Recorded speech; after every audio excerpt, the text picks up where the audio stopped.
Here at TWRS, we're always here to help our squad when they need a little push in the right direction. That's just who we are. We're a beautifully diverse group of goofballs dedicated to driving fake race cars as fast as possible. And we continue to push each other to the front using the power of nonsense. We have one of the strongest NASCAR programs on the service, and you can access it all for $24.99 a month. And we just released individual subscriptions for $14.99 a month for each NASCAR vehicle. We also just added a Rallycross program, and our IndyCar program is taking off as well. So come join the weird side. We have speed and cookies. Cookies are not included in some locations.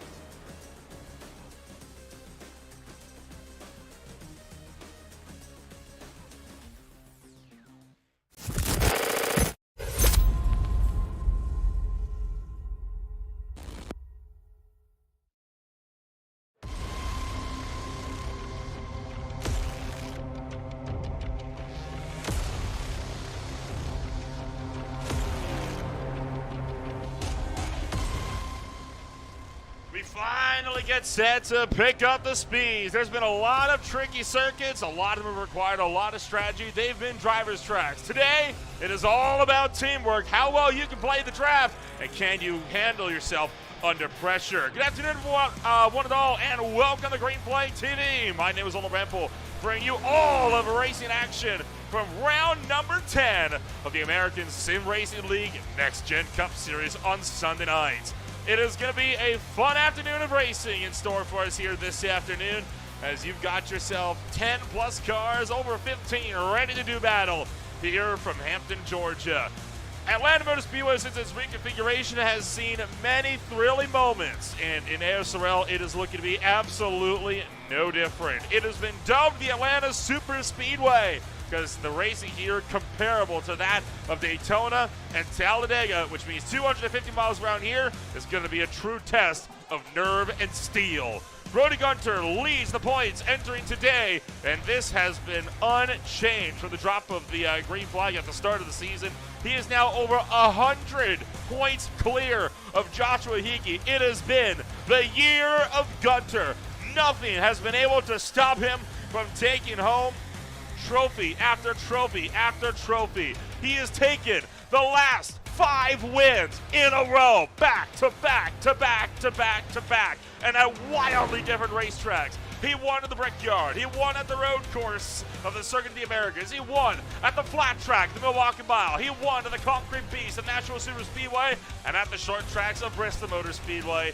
Now, it's one of his ultimate tests. Can he win as well at the Super Speedway of Atlanta Motor Speedway? We, of course, already had one Super Speedway race earlier in the season. It was at the iRacing Super Speedway.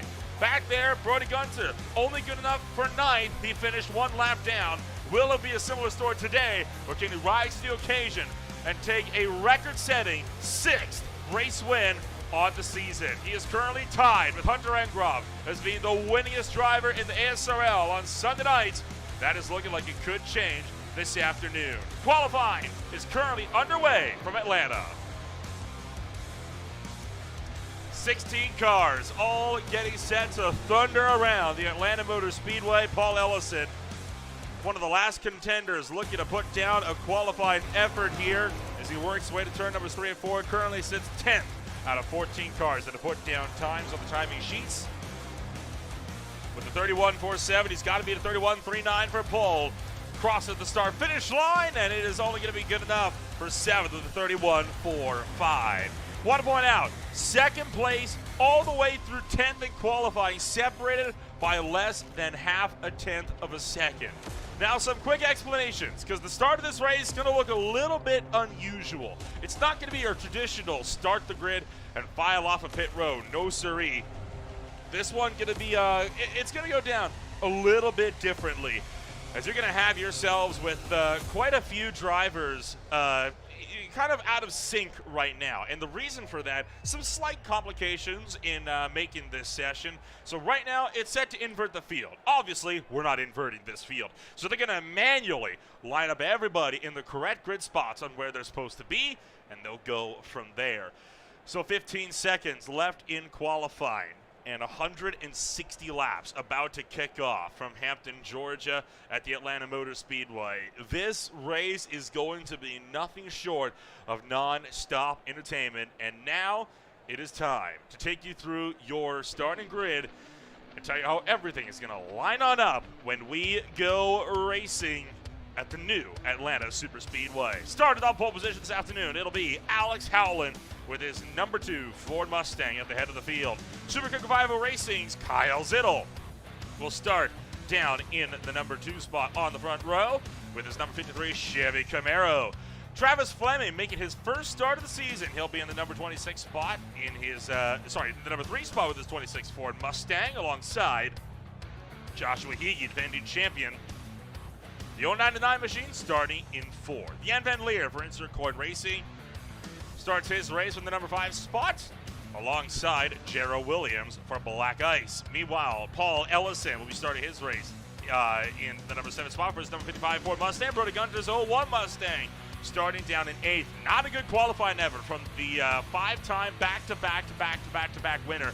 Looking to go for number 6 though, and a lot can happen at Atlanta Motor Speedway. Dylan Grutzbacher, 9th place on the boards. Josh Rutherford rounds out the top 10. Stephen Carman made his first start just last week. He sits 11th with Tommy Cook in 12th. Renee Garcia's 13th. Case Campbell is 14th with Matt Williamson and Corey Rutherford rounding out the field. So that's it then. We got everybody lined on up and ready to rumble. They're going to look to just sort the field, and then we'll get this show fully on the road here this afternoon from Green Flag TV. Going to be an absolutely wild one, and we are happy that you're going to be joining us for every second of it as we get set to get this show on the road.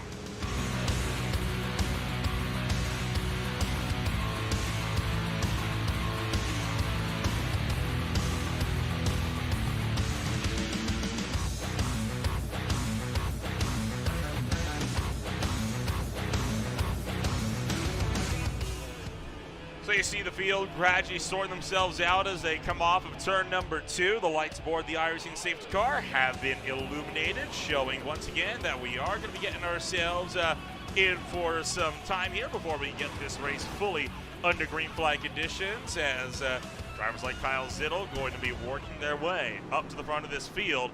There's our first row already lined up and ready to do battle. Corey Rutherford, the lone driver, not to make a start this afternoon. He'll be starting his race from pit road. Not an ideal start for the work in progress. Number 5, Camaro. He is going to have a tough time of it. But he's going to be hoping for a very, very early yellow flag, seeing who's going to come out where. I think a caution could save Corey Rutherford's race, but if not, he's in a bad shape early on in this one. And as we've seen in previous races, caution flags sometimes can be hard.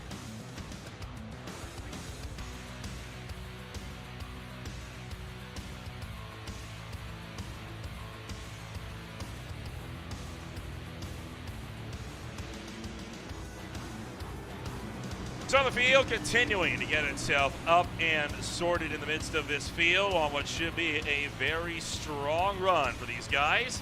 Lights have gone out aboard the iRacing pace car.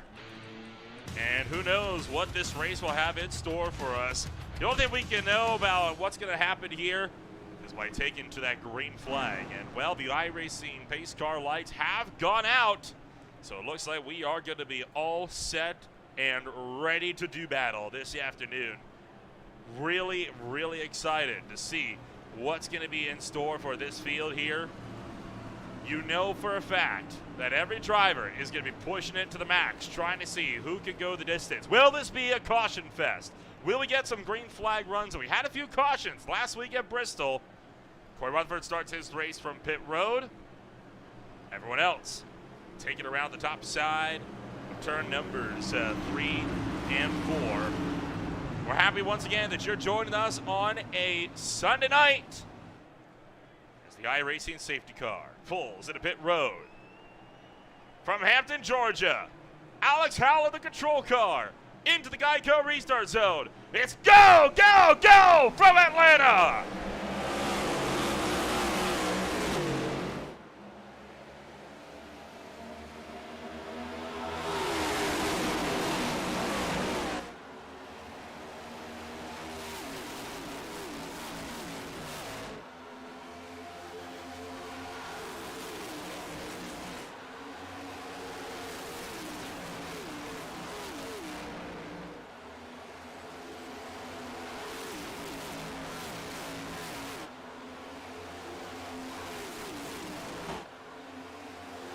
Off of turn number 4, Kyle Zittel leads lap number 1 to green for the top shelf as the rest of the pack is now in hot pursuit. Just a little ways behind him. Racing action fully engaged here this afternoon from Atlanta Motor Speedway. Corey Rutherford on SDK being scored as 3 laps down. Rest assured that is not accurate. He is still on the lead lap and just trailing at the back end of this field, entering turn number 1. Zittel again leading the way on the first lap, while other drivers are getting set to try to see where they're going to end on up. 2 lines forming up, as is the norm. Alex Howland, interestingly enough, the inside pole sitter, leading the top shelf of the racetrack. Kyle Zittel leading the bottom line this time around after he started from second on the outside. They've got Fleming, they've got Higgy, the main pushers. And how about this, as Alex Howland, looking like a defending champ, we're going to try to push him to the point. As they come off turn number 4, Howland leads lap number 3.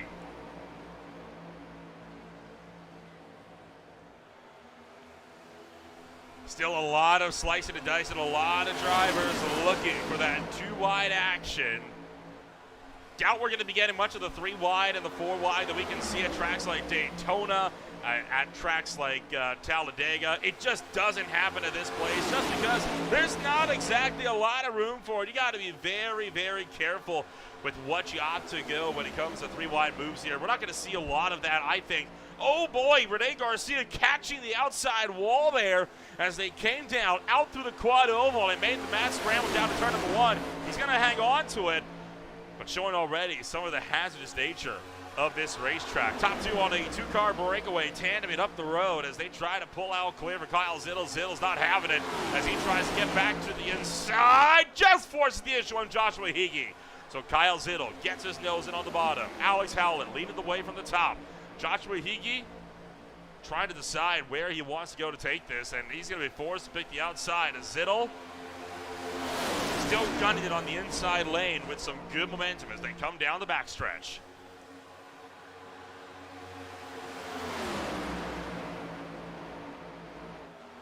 Two cars started to lose touch from the leading pack here. Those cars right now being Matt Williamson along with Tommy Cook. Further down the road, they have been dropping off at the back of this field, leaving it now about a 13-car race up at the head of the field. Corey Rutherford now almost half a lap behind these guys. He is just now hitting the start-finish line, while the rest of the pack is off at turn 2. So he is hemorrhaging time in that work in progress number 5. You know he is regretting that decision to start from pit road. Seeing how this one will pan out for him. You got Howland still working the top. Zittel still working the bottom. Higgy right now and the 26 of Fleming, the main pushers. You saw Fleming dip 2 wheels, in fact all 4 wheels, below that red line on the inside. Now some leagues do have rules in place regarding that. They treat it like the yellow line rule at tracks like Daytona and Talladega. Not sure if ASRL does the same, but that could be a point of contention later on in the game if it does.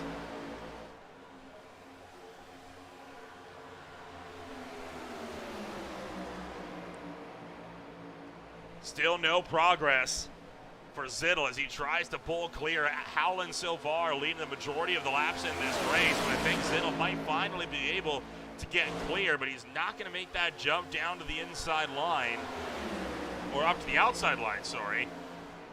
He's going to try to pull his main pusher, Travis Fleming, his season debut with him. And you see Alex Howland right behind. Oh boy, one into the wall. That was Jarrell Williams. And the number 24 entry that just clobbered the outside safer barrier coming through the quad oval. That's always risky business. That could easily cause a massive accident. You take a look, just ran 2 wide, side slapped the wall, nearly rebounded directly into Rene Garcia. They went 3 wide for a moment, with Josh Rutherford and Casey Campbell able to avoid disaster though on that mess.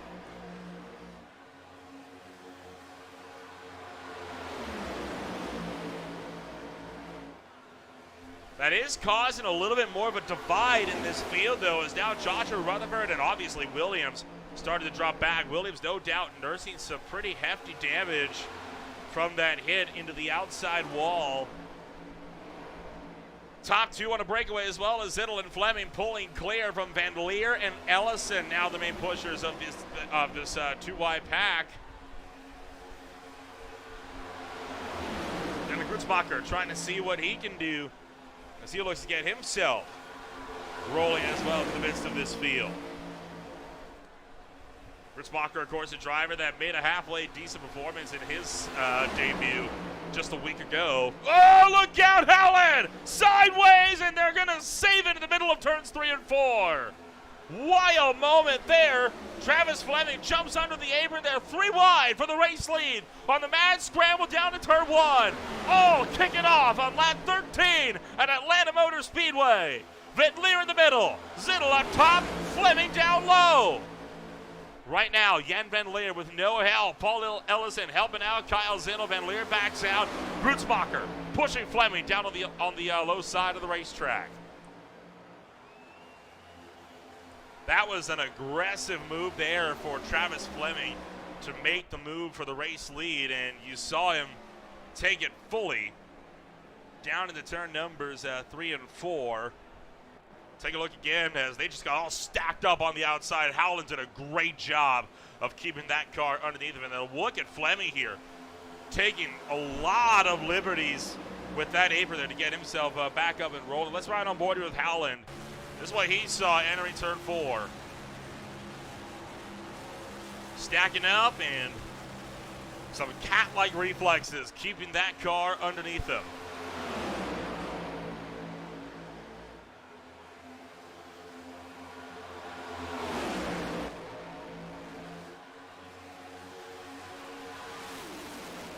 Thundering down the backstretch into turn numbers 3 and 4. You still got 12 cars packed up, line astern, trying to make moves, seeing what works, trying to figure out what doesn't.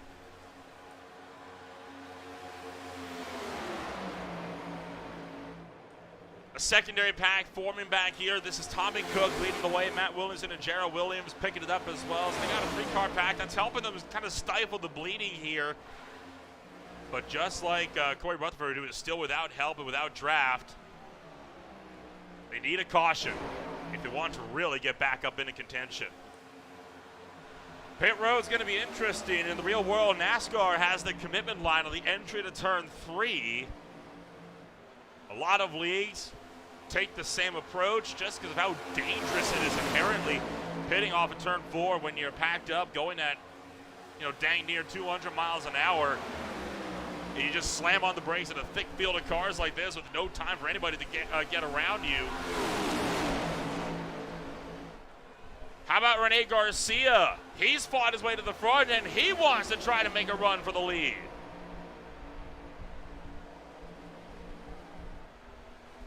So far, Travis Fleming seems to have been shoveled all over the place. He constantly finds himself the pusher. He wants to be the leader, though, for this.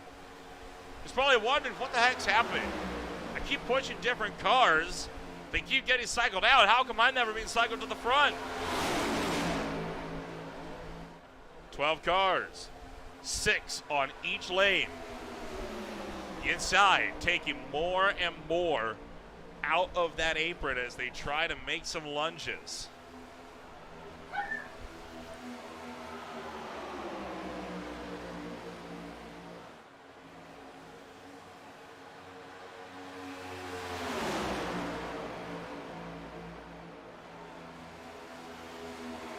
So the battle pack continuing. Its strong momentum run so far. Kyle Zittel has been a contender at the head of this field all race long. It's a notion that does make sense. I mean, you start on the front row, you can expect to be a fighter at the front, even at the super speedway races. And with Atlanta, it's not a track like Daytona or Talladega where it's super easy to get yourself shuffled out of line.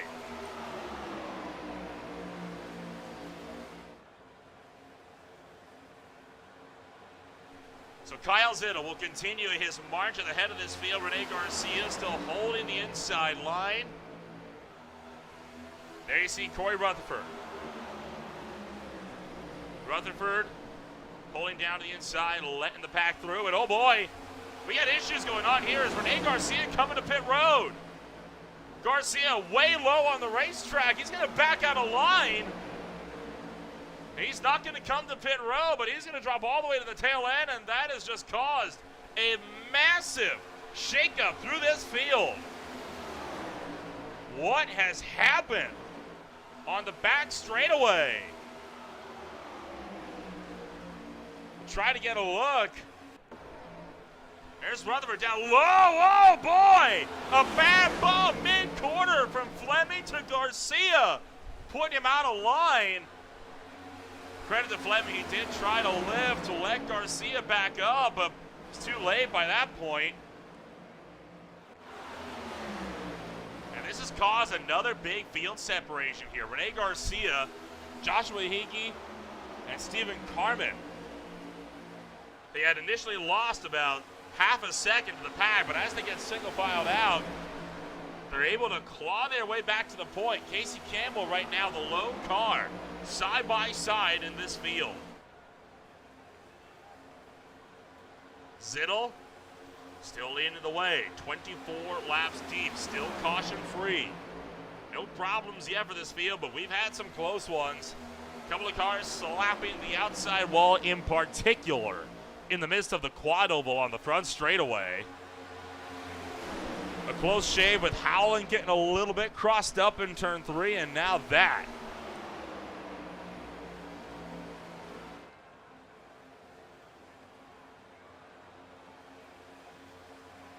So we're single file, thundering down to turn 1. Zittel from Ellison, from Van Leer, from Howland, from Rutherford. Gunter, Grutzmacher, Fleming, Garcia, Higgy, Campbell, Carmen. All within this battle pack. And there's Tommy Cook, Matt Williamson, and Gerald Williams, who all got shuffled out of line after an incident earlier in this race. And there's Corey Rutherford, already one lap down and still begging for a caution. So he can try to get himself back onto the lead lap and in contention after a pit road start.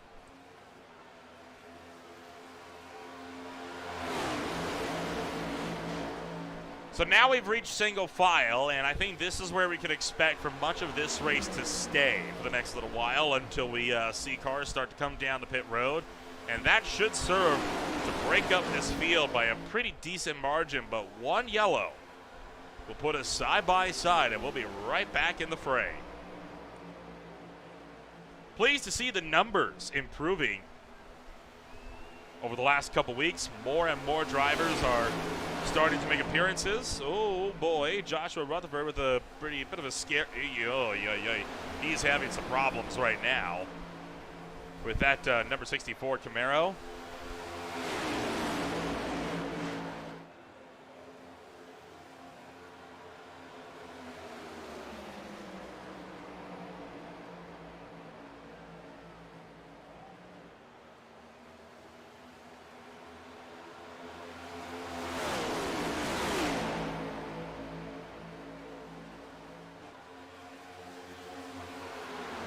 Casey Campbell still the lone driver in that Speed Mafia number 73 Ford Mustang that's been side by side.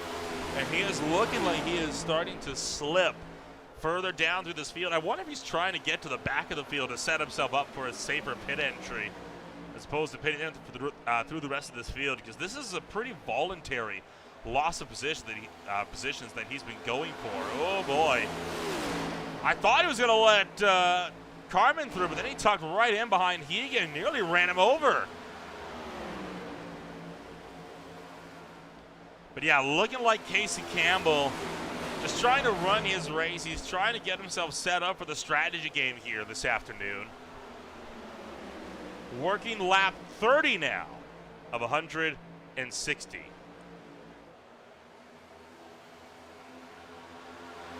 There is 510 Racing driver Brody Gunter.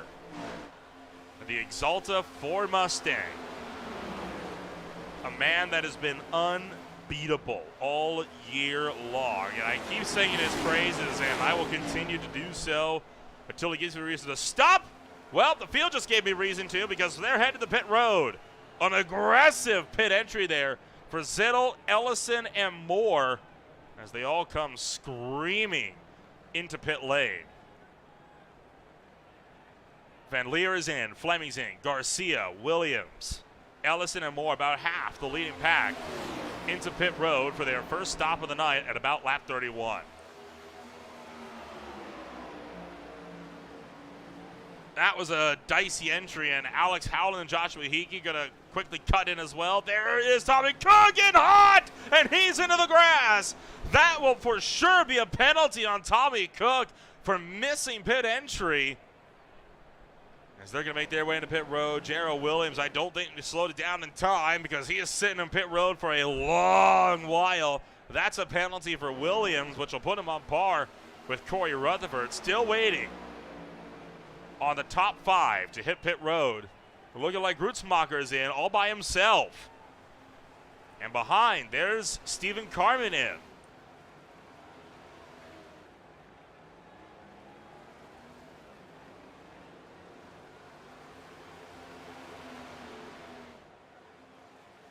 And that just leaves 3 out on the racetrack. Case Campbell has lost the draft. Honestly, if I was Campbell, I would be looking to pit with Grutzmacher. And now here comes Brody Gunter and Joshua Rutherford, both drivers really trying to attack pit entry. They could do so with a little bit more safety. Oh, Campbell nearly getting his car a bit unsettled as he came down to pit road hot. What a wild set of pit stops, though. Let's take a quick look at Kyle Zittel in his entry. Because take a look. He's at the head of this field, remember.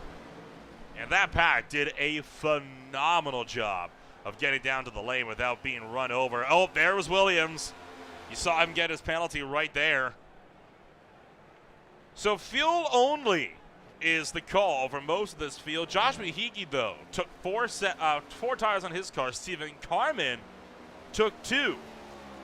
So some split decisions then on the pit strategy this afternoon.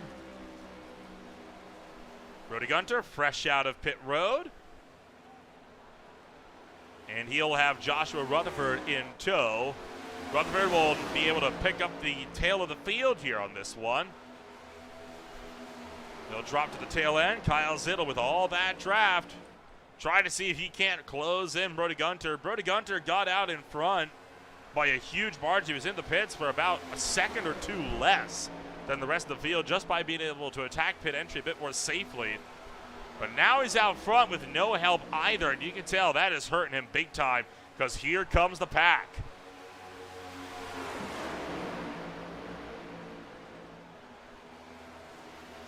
Around the outside goes Zittel. Easily retakes the race lead. Jan Van Leer picks up the number 2 spot.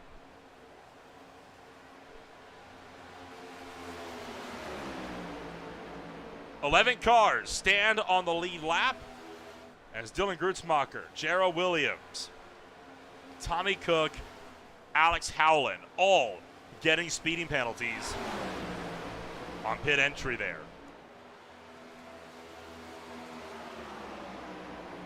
It's pit road that even on the old version of Atlanta really flew up on you, let alone what they got now, what they have to work with at the much more immense speeds.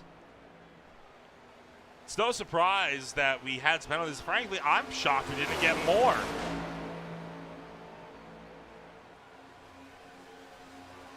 So we're just shy of a quarter way through. Let's take a run down through your field. Right now, Kyle Zittel leading the way with Van Leer in tow. Paul Ellison is 3rd. Travis Fleming is 4th. Rene Garcia is 5th. Brody Gunter 6th. Josh Rutherford picks up the number 7 spot. Exchanging for the number 8 position, and further on you're going to have Stephen Carmen going up to the 8th spot, Matt Williamson in 9th, Joshua Hickey will be down in 10th, tail end of this little battle pack.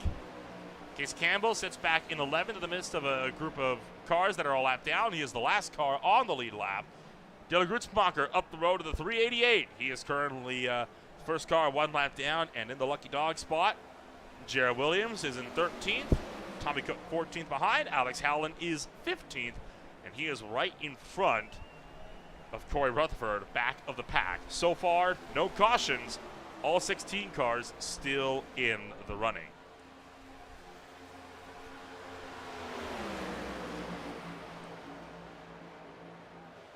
Take a quick chance here to thank the folks that helped get the lights on here for the American Sim Racing League in their 25th year of racing. Want to race open but not sure if your setup is up to snuff? Want to race something made by someone who knows their stuff? Want to know why we're asking random questions in a rhyming fashion like some sort of poetry buff? Well, check out TWRsetups.com. Their setups are meticulously crafted and personally run by their top-tier drivers and are the setups provided to the American Sim Racing League, and they will assure that you get the best there is. So don't delay. Join the wild side of setup shops today.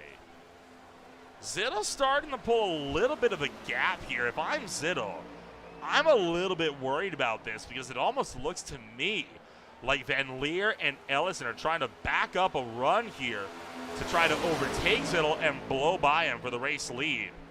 Zittle goes up the block. Van Leer's not having it. Here we go. I was right. Van Leer to the top, and he takes it away by the time they get to 3.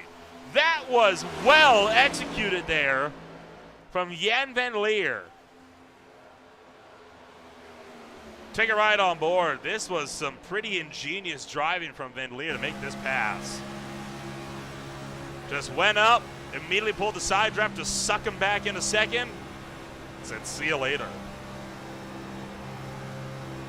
That's a textbook slingshot overtake. But that's what you got to do at Atlanta Motor Speedway. You got to know how to make those moves if you want to have any chance on pulling out a significant distance from this field and getting yourself up to the front. So Kyle Zittle has just been shown that some drivers not willing to work with him. Jan Van Leer, now leading the way, is among them.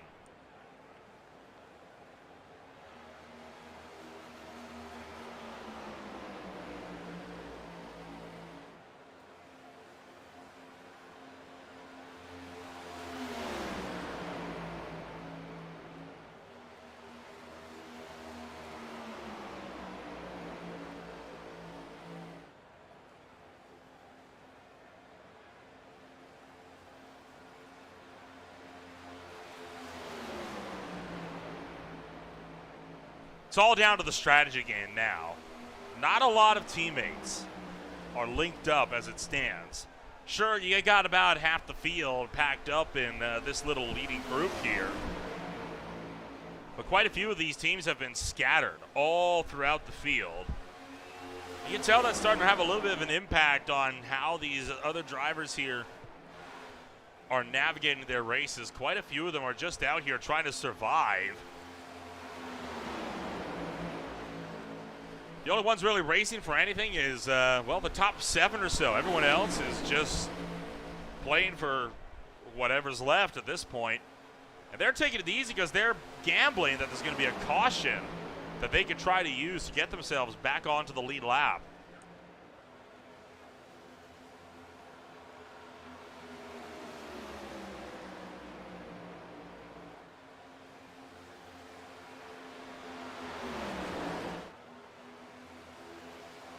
So racing action going to continue on from Atlanta Motor Speedway. No signs of it slowing down yet. We're over a quarter of the way in. When we return, it's more racing action on Greenfly TV from Hampton, Georgia.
back to Green Flag TV. Over 50 laps deep and still going strong. A second lane starting to form up on the top side of the racetrack.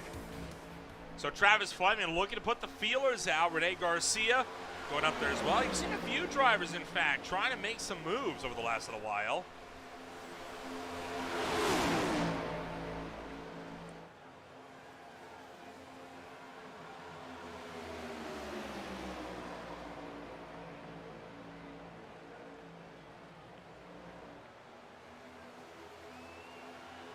So far, the outside lane still not finding too much fortunes as it stands, and I think that's just because they don't have a lot of guys willing to work with them right now. Bottom lane has been by far the preferred line for most. But you know, these two cars, they're working on something. If we can let them cook a little bit here, they might be able to get something going along that top line and they can get some momentum.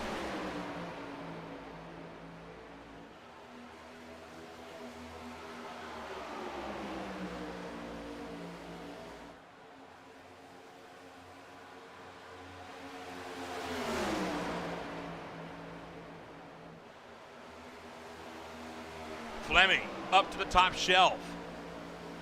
Battling it out with the 55 and the 74. And Travis Fleming going to make all of that momentum work for him. He's going to lead the last lap at the line. He's not going down yet. He's staying on the top shelf, trying to pull the number 74 machine of Rene Garcia with him. Try as Van Leer is, he's not really been able to get a run on Paul Ellison after he got around him for the race a little while ago.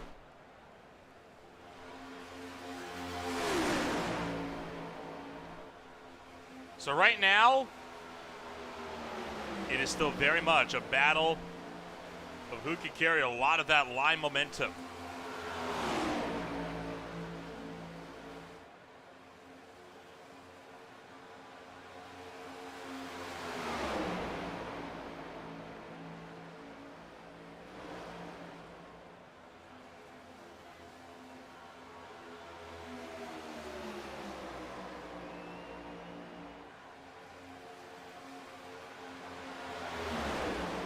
Second round of pit stops, not too far away either, I think it's worth noting.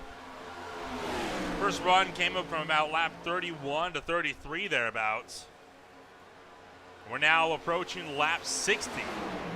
So expecting around 62 to 65, I would reckon, for our pit stop window for the second run here.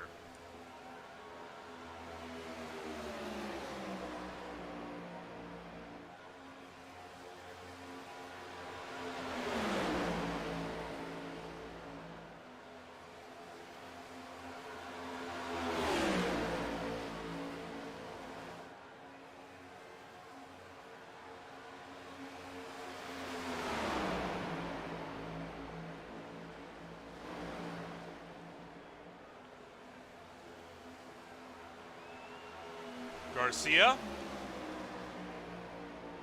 still trying to see if he can get clear right now. I think Fleming's almost got to back up a little bit so he can really try to pull Garcia with him a bit more. I think Garcia here, or I think what Fleming's trying to do, he's trying to control both lanes. And he's doing this by keeping them side by side. It keeps them side drafting and unable to mount a proper offensive on him. And in doing this, he's really able to control the whole race from up front. It's a brilliant strategy. It's a strategy that I think is a lot more viable here at Atlanta than it is at Daytona or Talladega, because at tracks like that, there are just too many places where you can go to try to get a run going. At Atlanta, it's a lot more narrow. It's a very tight racing surface, considering the immense speeds that you're taking here.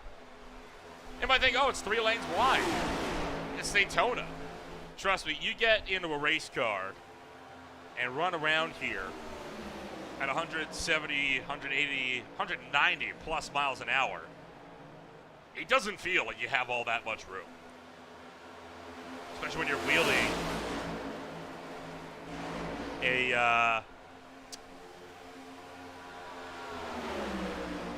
when you're wheeling the 3,400-pound stock car around here.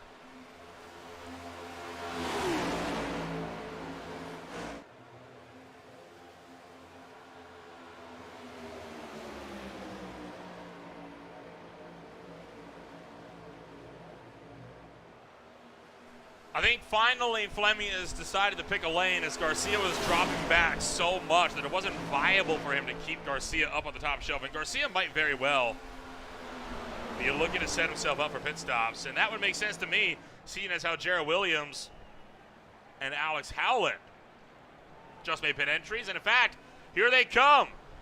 Ellison is in. Oh, Kyle Zittel misses it. Zittel misses the mark. Van Leer's in. Ellison's in. Garcia's in. Grutzmacher, Campbell, Carmen, Williamson are all in. Grutzmacher not in the pit road. Sorry, that's Carmen behind. But that is big for Kyle Zittel. That is disastrous. He is going to lose the lead, the leading pack for sure because of that. Here comes Fleming, your prior race leader in the pit road. Joshua Higgy is in.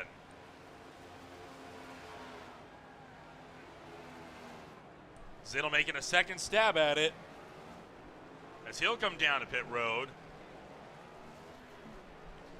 That is a devastating blow to the Super Kick Revival number 53 Chevy Camaro, though, and you know he is going to be kicking himself for that one. It's a better call, though, than coming down anyway and getting a pit road penalty for it.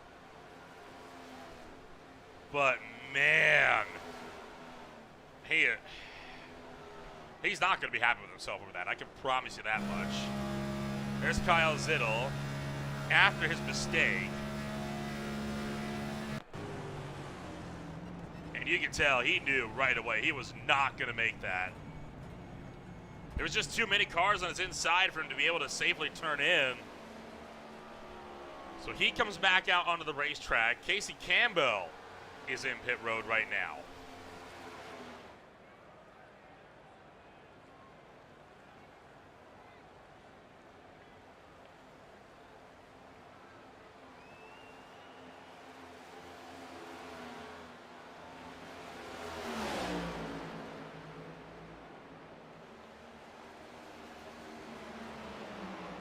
Gunter and Joshua Rutherford, the last cars to pit, and I think they're both coming in now. Yep, sure they are.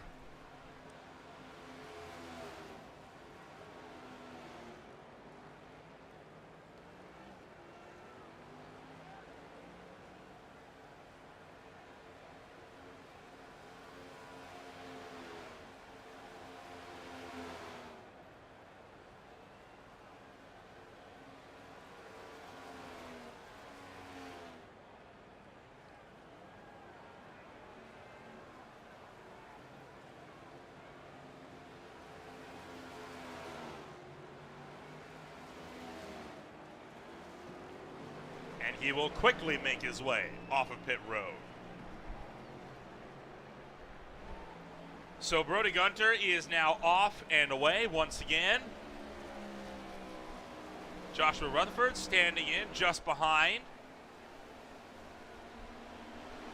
There goes Tommy Cook cutting his way through, picks up the lead lap again.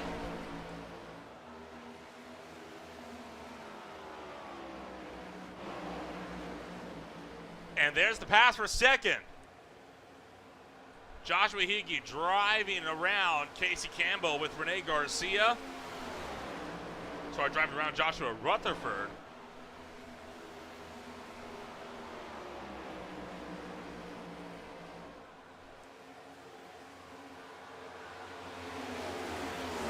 Let's talk about the interesting pit calls on that one. Brody Gunter, 2 tires. Rene Garcia, 2 tires. Joshua Rutherford, 2 tires. Joshua Higgy, fuel only. Everyone else, 4. That's still on the lead lap. So again, very split call on the strategy. That's one thing these long green flag runs that the ASRL throws up is great for.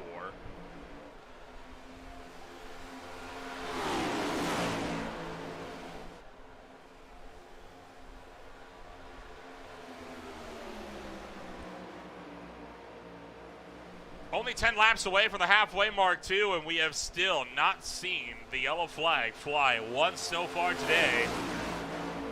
I can't tell you how impressive of a feat that is at Atlanta Motor Speedway, a track that has been synonymous with caution fests ever since it was brought over to this new 2022 configuration.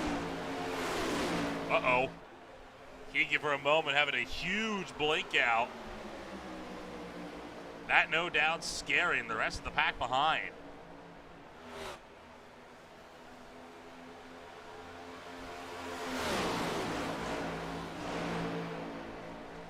So bunched up single file.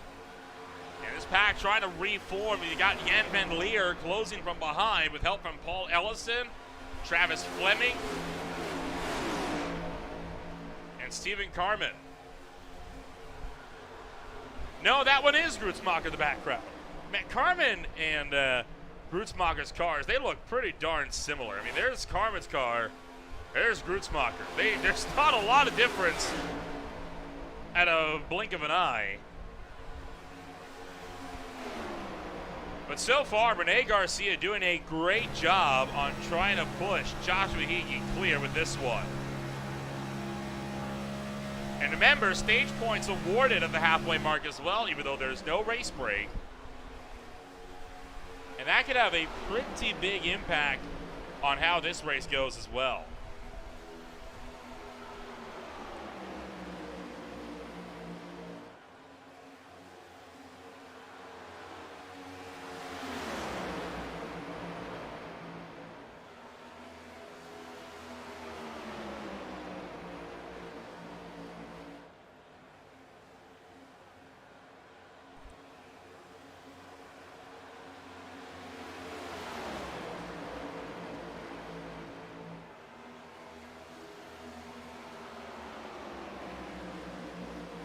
Alex Howland down low, going down a second lap.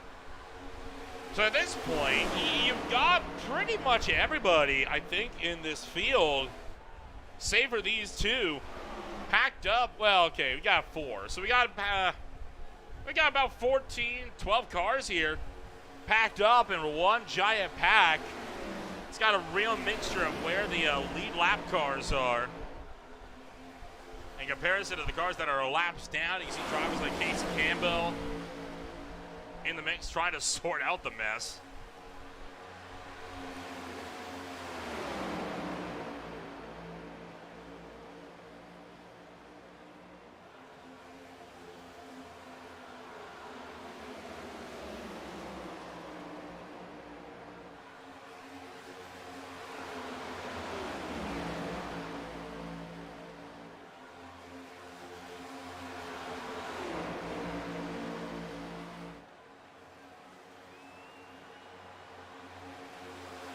Oh, one into the outside wall. Turn 3, Steven Carmen goes up, catches the fence as he came down through turn number 3 there on the entry. The damage doesn't look horrible. He may have just gotten away with that. You can feel these tensions building, though, as these drivers continue to march their way deeper and deeper into this 250-mile race from Atlanta Motor Speedway. Higgy, Garcia, Gunter, Joshua Rutherford, Fleming for the top 5. There's Alex Howland. And in fact, Howland trying to open up a run on the outside.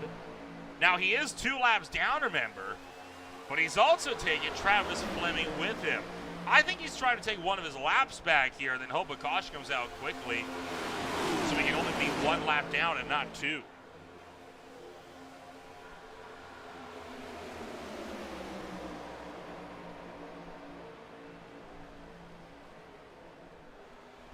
Turning lap 80 of 160. Halfway point. This time by Fleming trying to make some moves to make up some last-minute points. Will we see anybody make that duck out for stage points at halfway? So far, so good. Coming to the line. Higgy takes the max points for the stage. Garcia second, Gunter third. Then it's Joshua Rutherford, Fleming, Van Leer, Ellison, Williams, Zittel. With Grutzmacher, the first car, 1 lap down. Bringing up the rear for the stage point runners.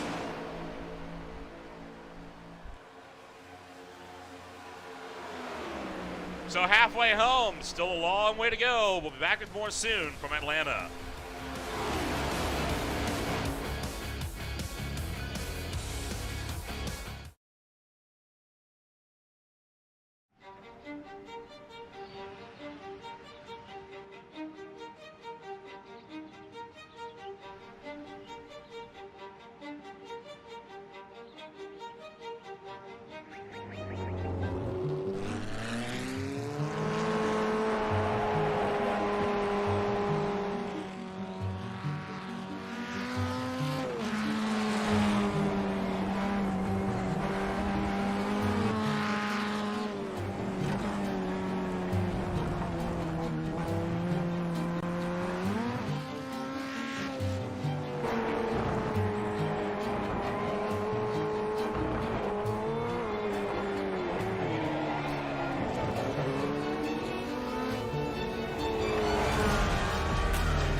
Here at TWRS, we're always here to help our squad when they need a little push in the right direction. That's just who we are. We're a beautifully diverse group of goofballs dedicated to driving fake race cars as fast as possible. And we continue to push each other to the front using the power of nonsense. We have one of the strongest NASCAR programs on the service, and you can access it all for $24.99 a month. And we just released individual subscriptions for $14.99 a month for each NASCAR vehicle. We also just added a rallycross program, and our IndyCar program is taking off as well. So come join the weird side. We have speed and cookies. Cookies are not included in some locations.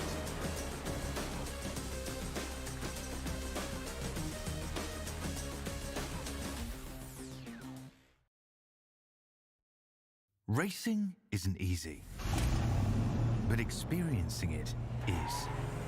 iRacing puts you in the driver's seat with the industry's leading sim racing game.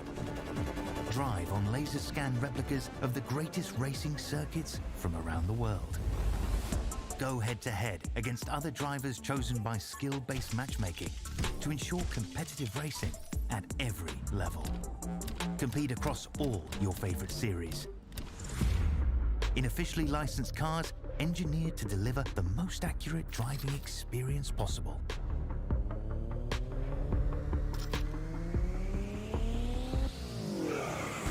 Join a race or host your own with players from across the globe. Race against the computer or in a league with friends. Feel the thrill behind the wheel. Visit iRacing.com.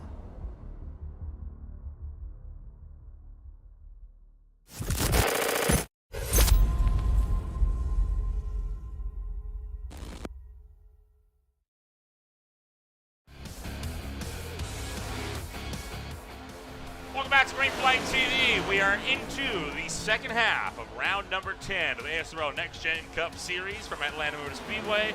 Take a quick rundown through the field. Higgy running with the lead. Garcia second, Gunter third, Josh Rutherford fourth, Van Leer close out the top five. Closing out the lead lap, it's Fleming, Ellison, Williams, and Zittel. Brutzbacher, Corey Rutherford, Williams, all one lap down, two down. It's Howland, Carmen and Campbell, and three down is Tommy Cook. So far, all 16 cars that started this race are still in the running. Caution free as of right now from Atlanta Motor Speedway. A lot more movement going on here from the top two as Garcia and Higgy try to find where the run's coming from. They go to cut off Howland to keep him from getting one of his laps back, and that's going to actually give them some big buffer room from Brody Gunter, and I think that's some smart driving because now they've got a two-car shield effectively between themselves and third place. The problem is Cook and Howland clearly want to both try to get a lap back. So they're not going to be content to just ride around here forever. As we've seen before, if these guys can get packed up, it could lead to some pretty hairy moments. This is, of course, round 10 of the championship for a 16-week season for the ASRL NextGen Cup Series. Only 3 races after today will remain for the regular series season. That'll see swings to Chicagoland, down to Brazil, at Interlagos, and then at Kansas for the regular series season finale. Playoff season is not too far away, and it's playoff season for quite a few leagues right now, especially on Tuesday and Thursday nights. The ASRL Cup Series ready to kick off their playoff season from Homestead Miami Speedway in round number 12 this coming week. Alongside the Speed Cup Series kicking off their playoff season as Jared Williams gets into the wall. But the Speed Cup Series out in America's biggest, baddest track on the circuit at Talladega. It's also a week of season openers. The Beer Lane making the swap over to the Spec Racer Ford for the new season, as they'll be having their preseason race at the Circuit de Lebanon coming on up this Wednesday at 9:20 p.m. Eastern Time. Talked about it way back in the spring, but of course TNGG has rebranded it to the Sim Race Association, and SRA going to be sporting a brand new mini stock series. So 3 heats and a 50-lap main event. We'll see the Trackhawk 50 kick off the SRA Mini Stock Series with their first ever race at Bristol Motor Speedway this coming Saturday. So lots to be excited about on Green Flag TV right now.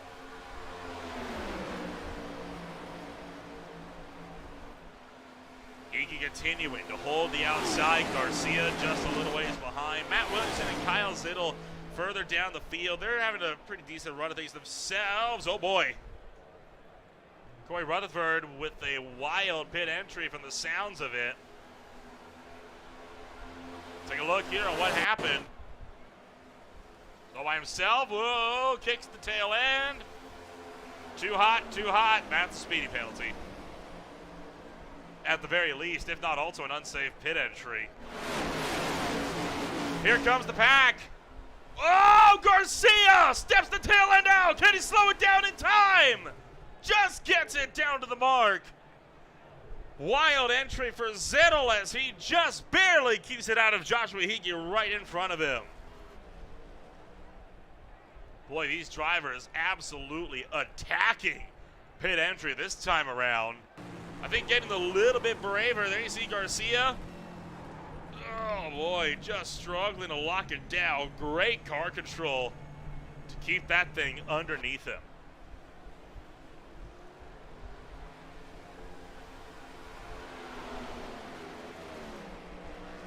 So this is now our third bout of green flag pit stops. No signs of anybody coming down to, or no signs of the caution flag yet coming out, sorry.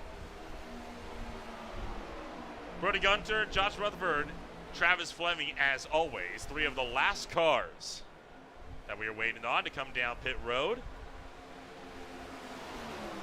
No surprises on that one. Meanwhile, Corey Rutherford with a long stop, 1:20 in the pits for a devastating mistake. I think that has effectively just spelled an end to his race. He's now 5 laps down. He's probably going to be 4 once everything cycles around, but that is such a massive blow. That's got to hurt your confidence on pit entry when you make a mistake like that coming down to pit road. There you see Travis Fleming making his way out of pit road. Brody Gunter, Josh Rutherford, fashionably late as always. They'll come down likely just at the 60 laps to go mark.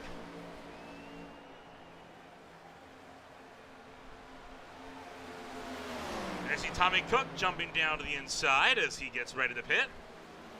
Josh Rutherford is in. Brody Gunter waiting until a little later. He now gets in. Does he slow it down? Look out for Grutzmacher. That was close. Not sure. We'll wait to see what the pit stop times look like on this one. Gunter may have just been able to survive that one.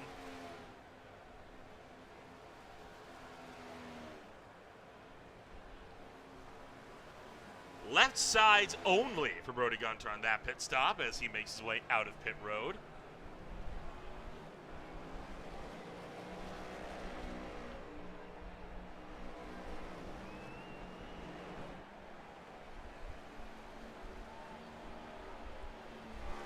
Here comes Joshua Hege and the rest of the crew.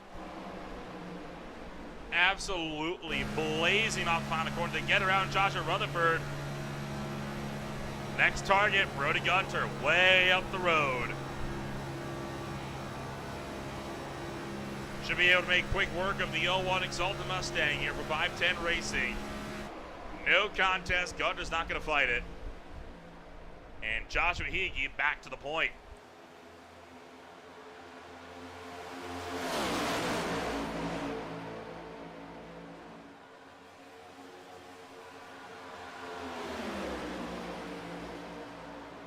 So 60 laps to go in this one, and you've still got all 16 cars fully in the running. 9 are on the lead lap. One of them is only 1 lap down. Rootsmacher right now, the only driver really eligible for the Lucky Dog free pass, so long as he doesn't get into a wreck. Howland, Carmen, Williams, 2 down. Campbell and Cook, 3 down. Rutherford, 4 down.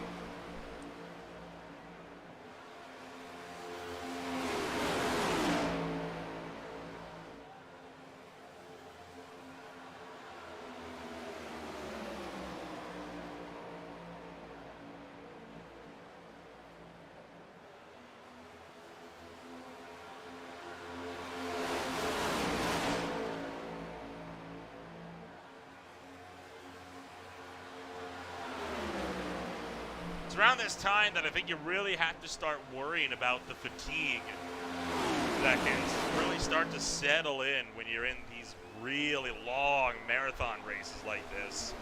Like, how are you able to adjust just enough so that you can keep yourself fully on the mark and fully ready to do battle if something goes haywire for your race?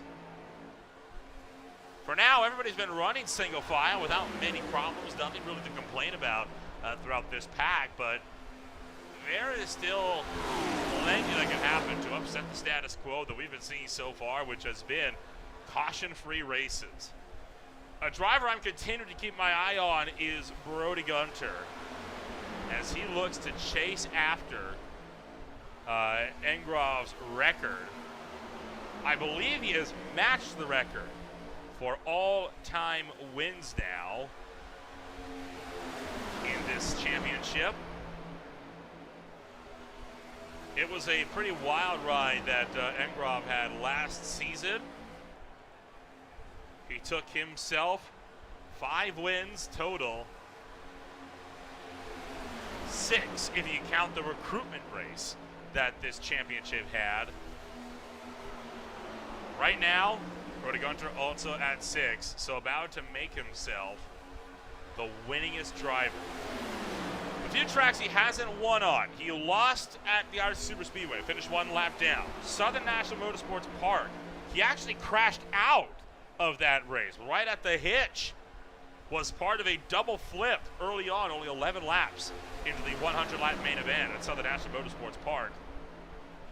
He also failed to win at Rockingham. At Rockingham, he finished 3rd. That puts him in for a very solid, right now, 6-win record on the season. And that is, I think, a terrifying statistic, if I am being brutally honest. I mean, he has got 6 wins, 5 of them back-to-back. He's gotten a 2nd place at Pocono, a 3rd place at Rockingham, 9th at R10 Super Speedway, and only 1 DNF on the season. That is a record that I think a lot of drivers would be very, very jealous of. He has run 60%, or he has led 60% of the laps that he ran all season long. 698 laps total, to be specific.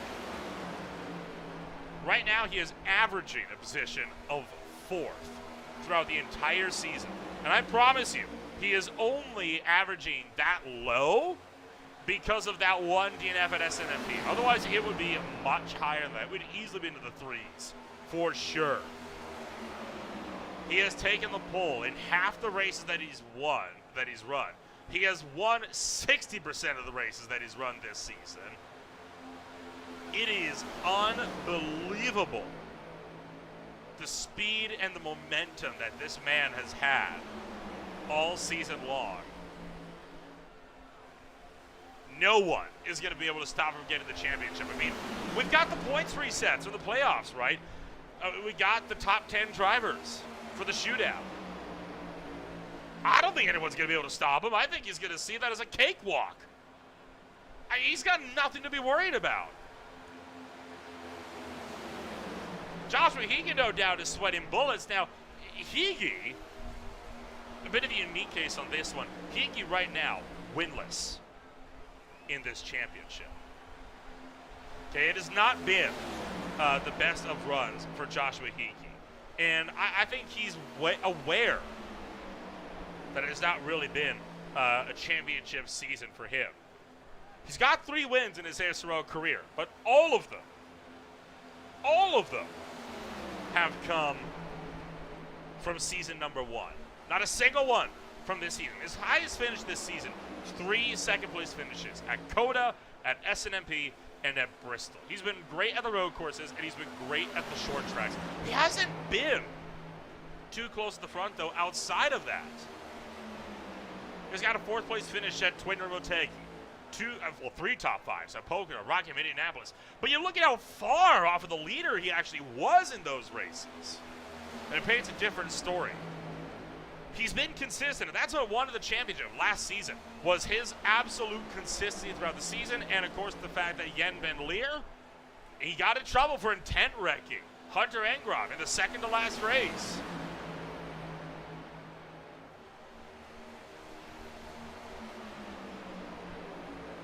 I mean, I think that is consistency is everything. And I will say, Joshua Higgy has been very consistent. That's step 1. But you've also got to be fast. You've got to be consistent, fast. And that is what Brody Gunter has been able to do all season long without fail. And the only time, again, that he really got caught in a big wreck and DNF'd, he was dodging the wreck ahead of him. He was wrecking the fact that Van Leer had been turned up the road and slammed into Garcia. They both flipped over. It can go awry just like that. And now we see Brody Gunter slowly clawing his way forward, trying to go for a record-setting 7th win on the season. 7! That is unbelievable for this driver. I mean, he has been on an absolute tear of it. It has been, I think, one of the most impressive races that we have seen so far in any series that we have covered on Green Flag TV. I mean, I'm looking even at the Wednesday night season. You know, the Wednesday night championships they have on the road course sides of things. Brody Gunter, he's taken a lot of wins in those seasons too, but he maxed out at 4. Kevin Bonomi, apologies if I pronounced that wrong, but Bonomi was able to drive around him. But Johnny Hamby took the overall win, and he only finished in the top 10 once that season. That was the last season they had for the Wednesday night sports car league. I mean, how does that happen? I mean, talk about having a time of it. Now he is side by side for the lead with Rene Garcia, trying to see if he can make a run for the lead. But Joshua Hickey going to get back in line and keep him honest.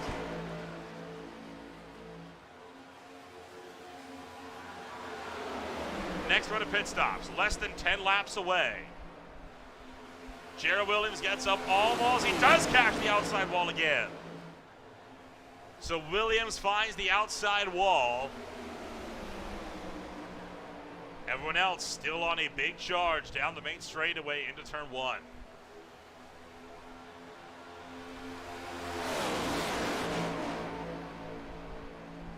Joshua Hickey, Rene Garcia running 1-2 right now. Scott Fleming running 3rd. Brody Gunter 4th. Van Leer 5th. Rutherford 6th. Ellison 7th. Ellison, Williams, and Zittel round out the cars on the lead lap. There's a bit of side-by-side going on throughout this field, and there are some lap cars in the mix here as well.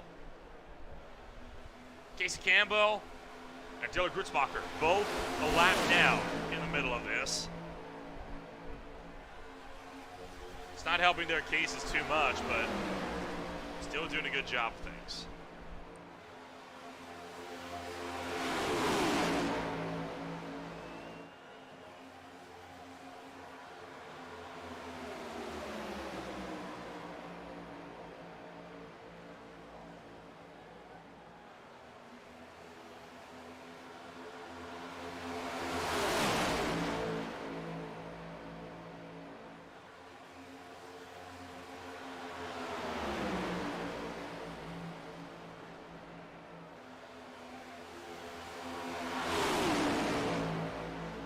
Travis Fleming making the look for the lead around the outside of Joshua Hickey, and he's going to take it.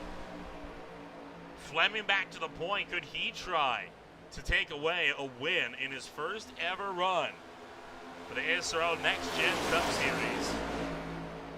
Brody Gunter still trying to clear for the number 2 spot. Fleming doing the same thing we saw him doing earlier, trying to play and control both lines.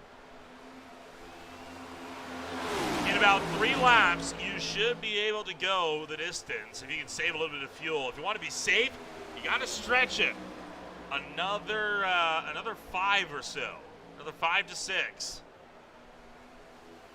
Brody Gunter finally takes over the top step. I cannot understate how excited of a finish this is going to be.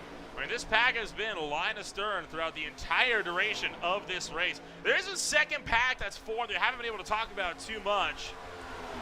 It is headed up by Matt Williamson. Kyle Zittel, you see him sitting just in the wings behind this group at the pit road on his last pit stop attempt. And then you've also got drivers like Carmen in this one. I think I see Tommy Cook is there. Alex Howland is there. Corey Rutherford is in the mix. About a 6-car train here. And they got everybody else up the road. Joshua Rutherford is cleared for second. Joshua Hickey is slipping back fast.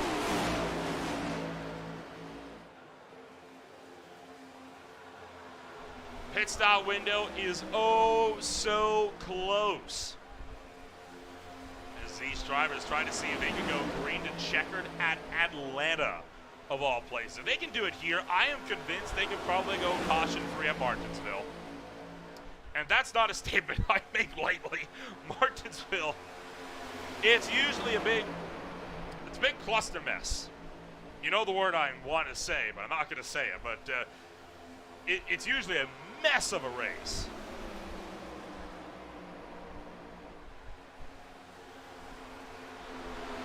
But these guys could probably find a way to do it, you know?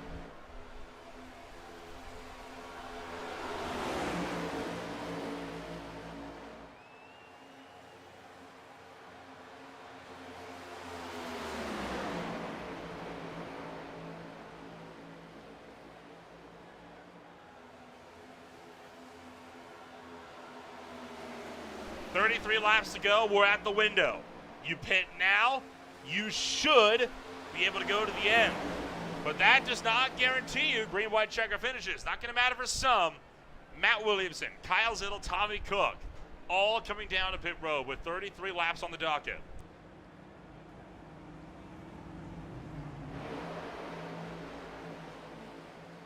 Some drivers driving back. Here comes Joshua Hickey.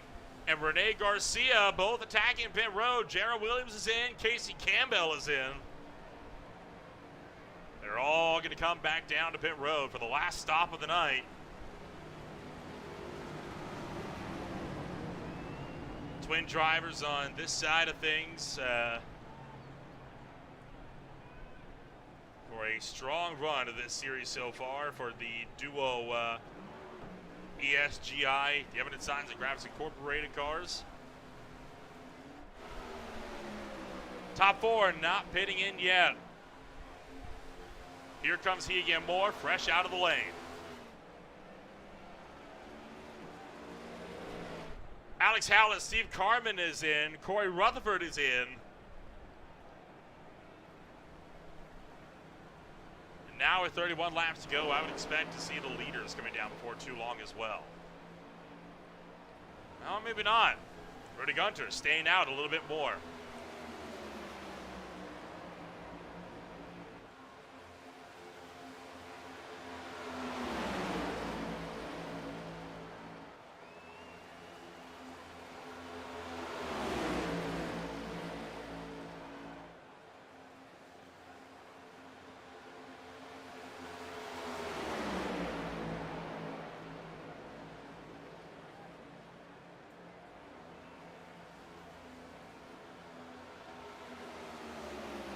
Jan Van Leer, Paul Ellison, both hitting pit road next.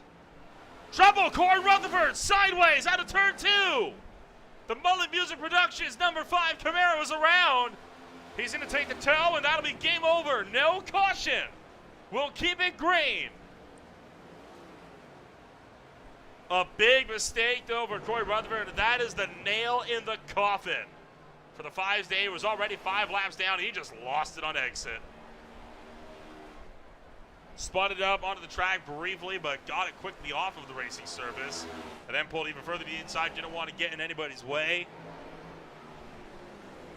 Travis Fleming comes down to pit road. Waiting on Gunter, waiting on Joshua Rutherford.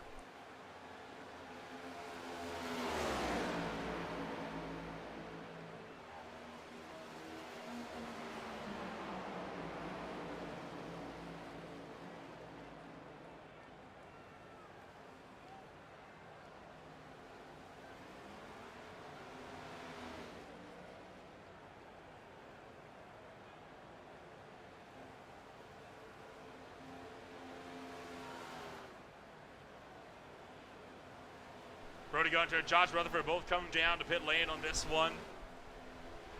Joshua Rutherford thought he might be calling it quits for a moment. You see he and Corey Rutherford blinking out in perfect sync. So evidently on the same connection for the both of them. They make their way out of pit road though. Dylan Grutzmacher takes the lead of the race.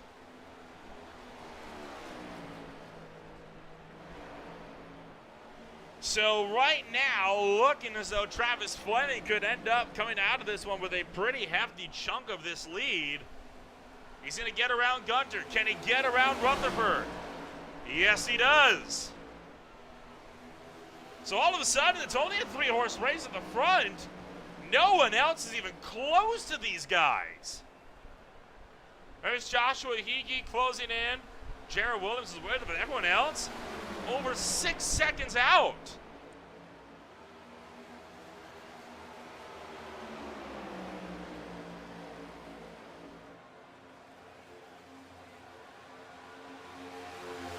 Good grief, I mean, that is spectacular. Unreal. 25 laps the distance in this one. Joshua Rutherford now going for the lead on Travis Fleming. Brody Gunter hunting for the inside. Picks up the number 2 spot. Travis Fleming trying to link up with Higgy to drag them back to the front. There's Grutzmacher coming down to pit road.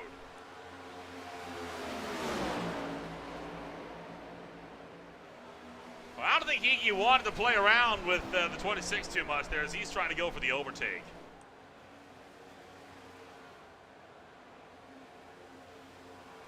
.24 laps to go. Let's ride on board with Fleming as he takes you for a couple laps around the Atlanta Motor Speedway.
Four cars all in a line as they work down the backstretch towards turn number 3. 17 laps to go at the stripe. The battle for the lead is very much on as this field has not shown any signs of giving in yet. Joshua Rutherford, see what he can do. Brody Gunter almost getting turned from Travis Fleming as Fleming tried to open up the door down the inside. Didn't quite work out that way.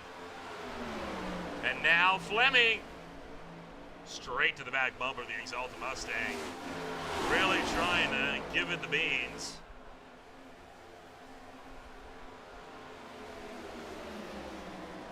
The 64 doing a phenomenal job on just keeping on.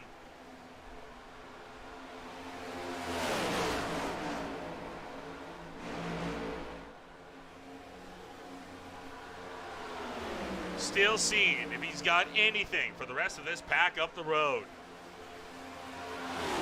15 to go at the line so far. Brody Gunter's been running in the number 2 spot. Joshua Rutherford trying to see if he can get his first race win of the season.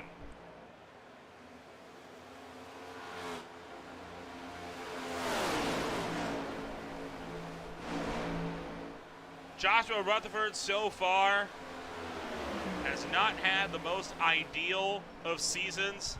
He has gotten 2 podiums at Charlotte and Irising Super Speedway. But other than that, results go 7th, 8th, 9th, 9th, 10th, 12th, 14th, 17th. Has not been a season to remember so far for the number 64. But he's still pushing, still seeing if he can do something to hang on and take his first win of the season and finally break the streak of Gunter and keep it from being 6 in a row.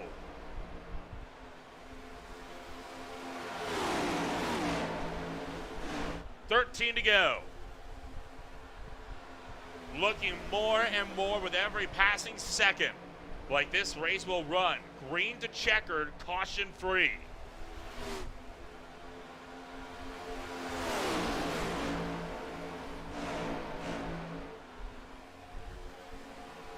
Travis Fleming, see what he can do as he looks to work for the outside. Brody Gunter and the 64 doing their best, seeing what they can get working for these guys.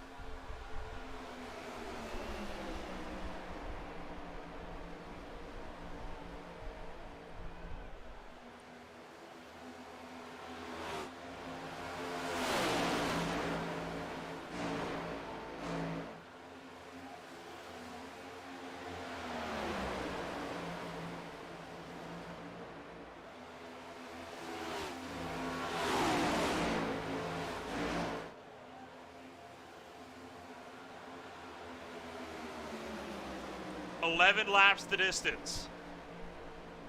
Single file for now. I don't think we're going to see much double file or many looks for position until we're within 5 to go. Oh, but Alex Howland causing confusion. The pack doesn't know where to go. They're going to choose high. And Howland have to let them through on the bottom. Brody Gunter thinking about an attack. Couldn't make it work. Travis Fleming thinking like he was to try to use Alex Howland to push his way to the front. He's going to link up with lap traffic here, and that's going to cause a problem. Now Brody Gunter trapped on the outside. Rutherford pulling the gap. And all of a sudden, we are formed up. Brody Gunter all the way to the outside line. Nearly contact. There is contact. 3 wide for a moment deeper in the field. Fleming is all over the shot. Higgy down to the bottom. Trouble. Rutherford spins out. Caution comes out. Higgy scrambles through the infield. And problems will spell an end for Alex Howland's race. We will not go caution free. It falls apart. And all of that over aggression in the final 20 laps.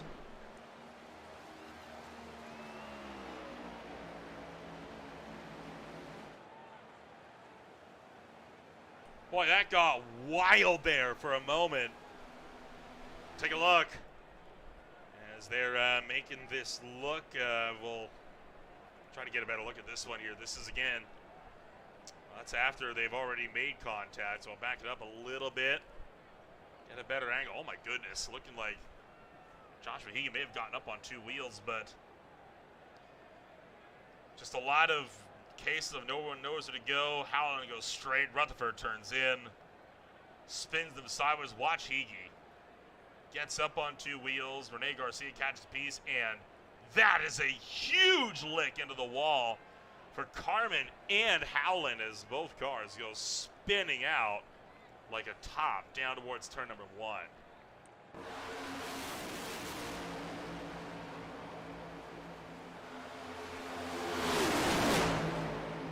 Take another look. This is at speed, and this is going to be big.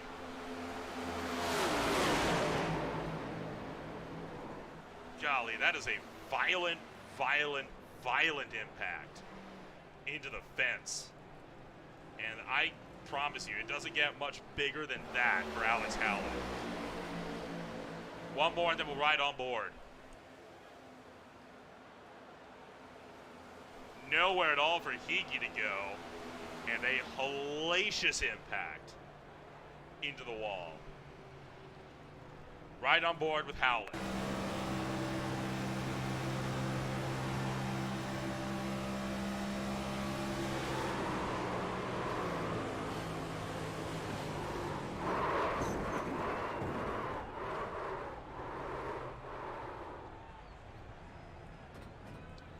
That is game over. So that Caution flag is out again. We'll take a jump back. When we return, it's the final laps from Atlanta on Green Flag TV.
Welcome back to Green Flag TV. 1 lap to green, 5 laps to settle.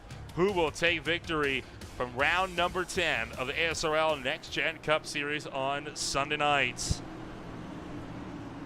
The 01, the 64, both side by side. Brody Gunter on the outside for the restart. Rutherford on the inside.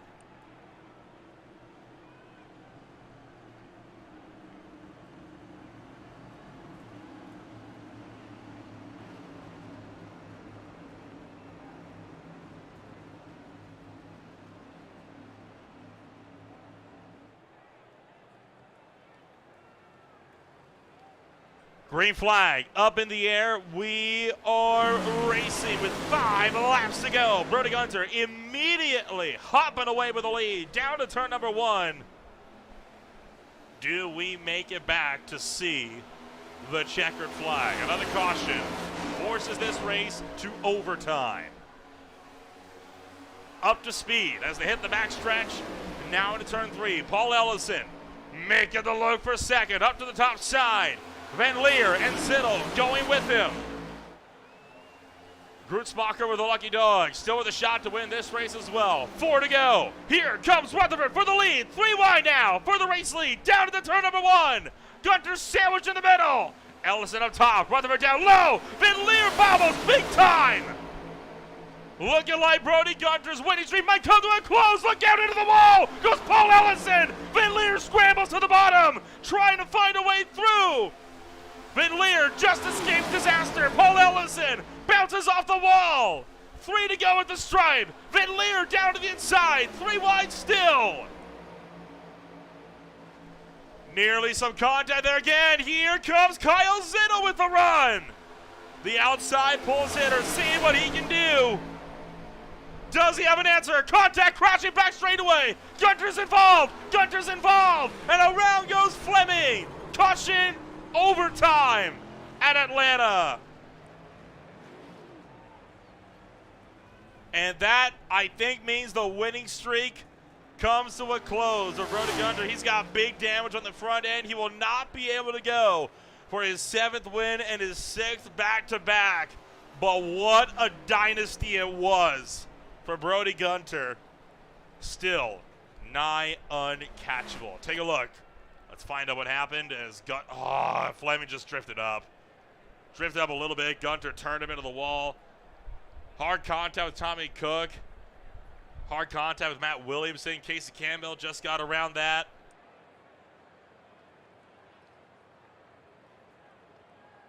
And a wild slide on the backstretch for all involved.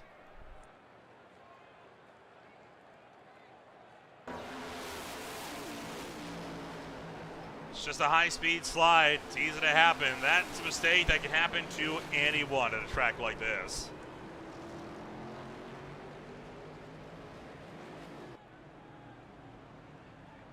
Several cars taking it to pit road as we reset ourselves for what will end up being now a 2-lap mad dash to the end of this one. Boy, what a race. What a wild race. I mean, green for so long, then 2 yellows back to back like this. I'm not surprised. I'm going to be honest. I am not at all surprised. I mean, we expected this going into this one, right? You get 1 caution in Atlanta this late in the game. It sets up just a monstrous, it sets up a monstrous precedent for a lot of wrecks to follow. And I'm willing to bet this probably isn't going to be the only green-white checkered attempt we're going to have.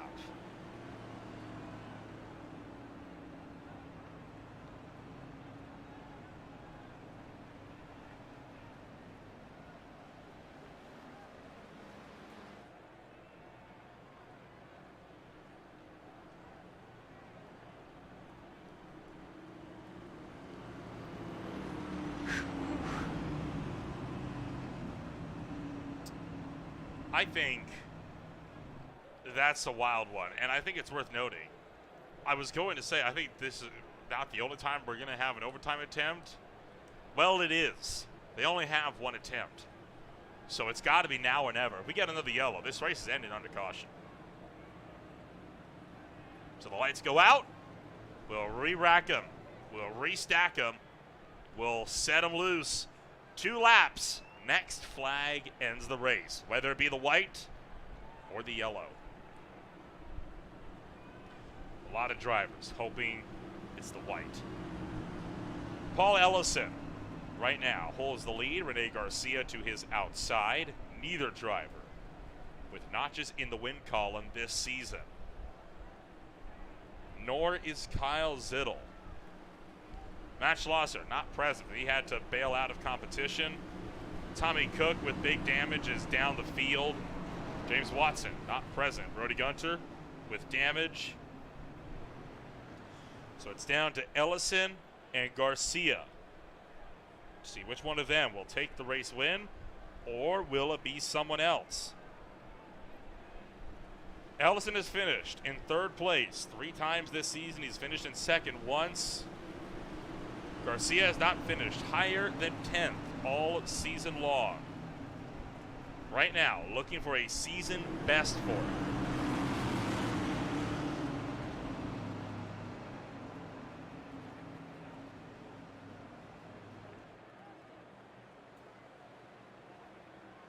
Two laps. Hedge of bets. Who takes victory at Atlanta? Green flag. Overtime. Here we go.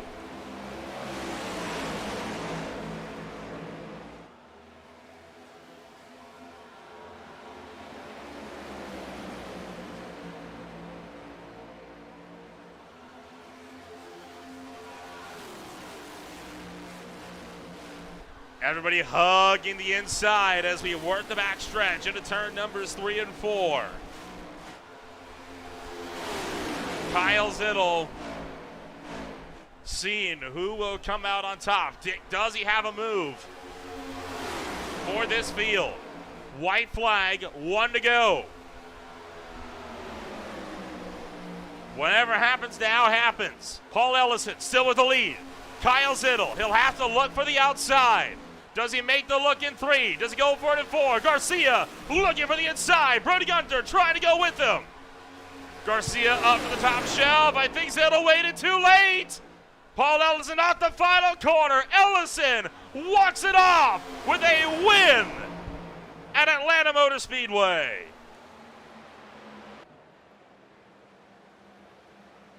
And that, ladies and gentlemen, is that. What a night.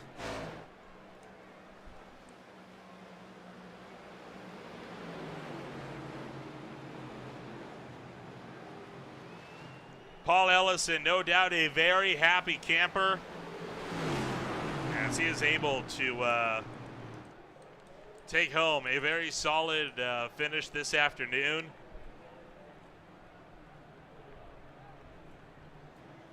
And he will get set to burn it down on the front stretch.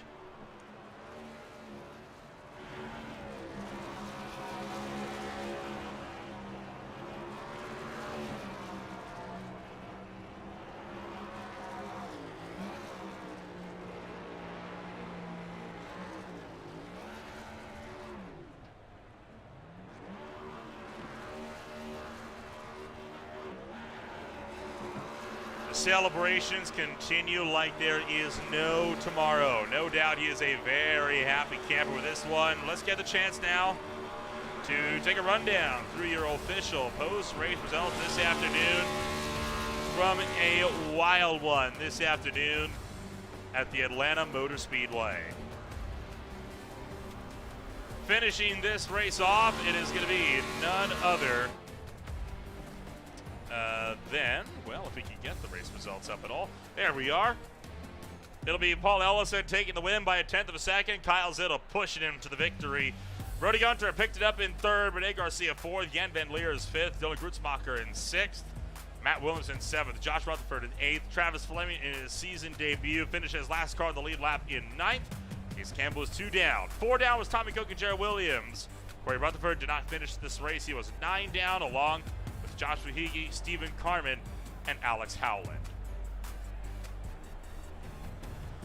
So with that being effectively that, let's take a rundown and give a chit-chat here to the drivers that walked away with the podium finishes here this afternoon. And we'll look to kick it off, of course, first and foremost with none other than Paul Ellison himself. The man that will finally be able to come home with a solid race win. Still trying to track down where Ellison is. There he is, hiding out in the Alabama Gang Voice channel. As it's a big day. Ellison officially known as the driver that puts an end to the Brody Gunter dynasty. Paul, what a win. What a wild race for you on that one. It comes down to overtime. Got to talk through the last 2 laps and then the race as a whole. Oh, God. Last 2 laps, I want to say thank you to Jan Van Leer and Kyle Zittel. We all worked together the whole race, had a plan. Without them, I would not have been able to win this race. So they're great people, and I've run a lot of races with them. So Jan got me caught back up the run before the green-white checker. He's pushed me towards the lead. And then right there on the last 2 laps, I knew having those 3 behind me, I had to take the bottom because I knew that we could pretty much hold it. Overall, it was a very solid race from you as far as things go. You were up in the top 5 for much of this run. It's a very different race, though, compared to what we've run throughout most of the season, where a lot of the drivers tend to get spread out. How do you have to change your focus in order to navigate a much tighter pack than this? Just trying to avoid trouble. The pack, of course, wasn't too big with the amount of racers we had here, so I was hoping that we could avoid trouble. I knew we were going to be about 10 laps short with the way the pit cycle is going to go. So we led the first little bit, tried cycling around to save some fuel, and just realized we were going to need to drop back and just let everybody else burn the fuel and us save to be able to make it to the end without having to pit extra. So it worked out. We did it, and I'm really happy about it. Next week, it's a swing out to the Windy City to Chicagoland Speedway over in Joliet, Illinois. What do you think will be in store for us a week from today? I think Brody is going to be very good there, and Josh Hagee, of course, is going to be really good. So if I can get it figured out and get to run with them, I'll feel good about it. I like the 1.5 milers, so I'm hoping for a good, fun race next week. Sounds good. We'll see you when we go race it again next week, and hopefully you're on the podium once more. I appreciate it very much. Thank you for broadcasting. Y'all are awesome. And Team Watson Racing Setups, they've been awesome all year. Really appreciate them. Thank you as well for the kind words, Paul. He takes home the race win this afternoon, and, well, no sign of Kyle Zittel, so it doesn't look like, oh, wait, he is here. Kyle Zittel, he will be able to be known as the driver that helped to end the Gunter dynasty. Kyle, you pushed Paul Ellison to the race win here this afternoon. Was it ever coming into your mind to poke out and go for glory yourself? No, not really. I was so far back after missing the pit stop with Jan and Paul that I kind of just got, marred all the way in the back. And then the yellow came out, and Paul was pretty fired up, and he goes, I'm winning this race. And we all said, yeah, you are.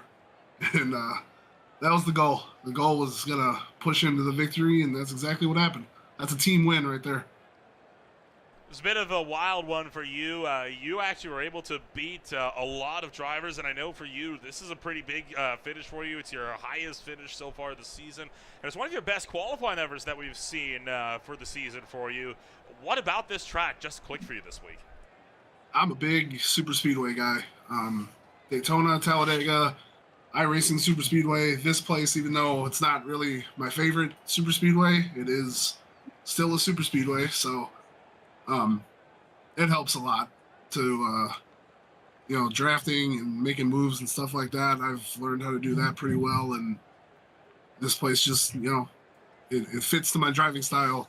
And just being able to find the lines and make moves and lead a bunch of laps was pretty cool. Will you be expecting to lead a lot of laps when we go racing at Chicagoland Speedway next week? I hope so. I like Chicagoland. These cars are really good for 1.5 miles too. So yeah, it's a good track. Good car combo. So it should be fun. Well, fingers crossed it'll be a good run for you again next week, and hopefully we can be talking to you again in 7 days' time. Congratulations on taking home the number 2 spot for the Team 1-2. We'll see you next week. Hey, guys. Kyle Zittel comes home second place this afternoon, and that'll bring us on down to Brody Gunter.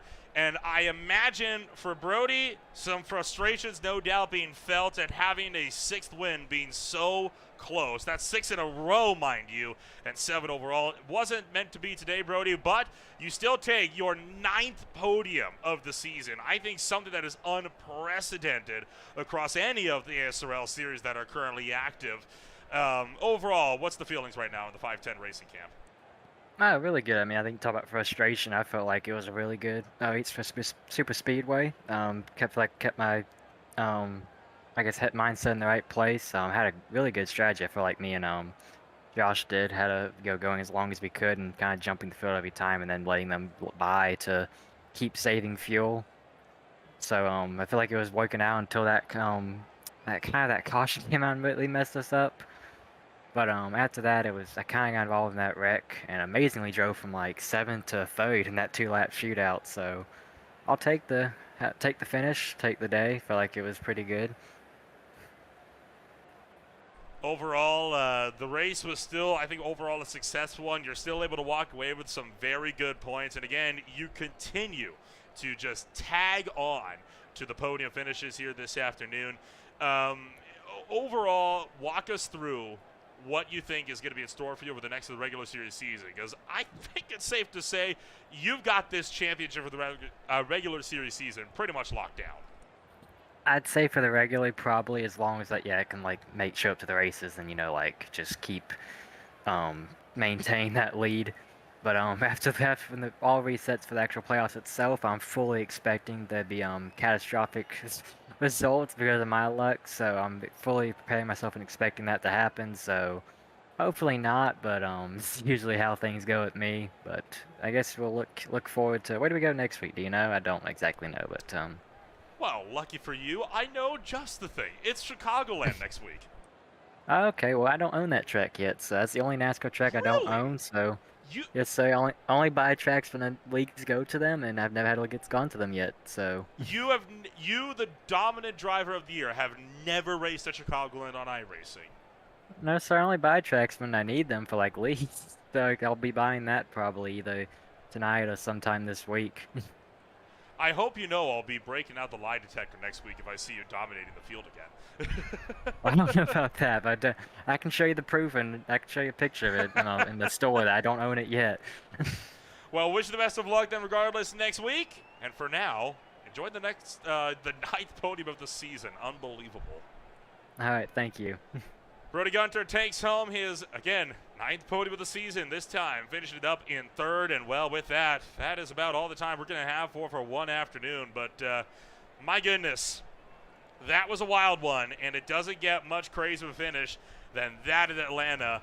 It was a good drive all throughout, and this field has a lot more in store for them when they go racing at Chicagoland Speedway next week. Before we get to that, don't forget as well to check out the High Tide Racing League MFRD Premier Series from the Rockingham Speedway tomorrow night. On Monday night, ASRL hitting it up at Homestead Miami Speedway for the first run of the playoffs alongside the Speed Cup Series at Talladega. And then, kind of checking it off between them, it'll be season openers with the Beer League preseason race with the new Spec Racer Ford at the Circuit de Lebanon. And then the SRA Mini Stock Series with the Track Hawk 50 at Bristol Motor Speedway this coming Saturday. All of this and so much more coming on up. If you want to find out more about who we are and what we can offer you, check us out today at www.greenflagtv.com. My name is Little Remple. Thank you so much for joining us once again for some Sunday night racing action. We'll see you next week when we go racing in Joliet, Illinois.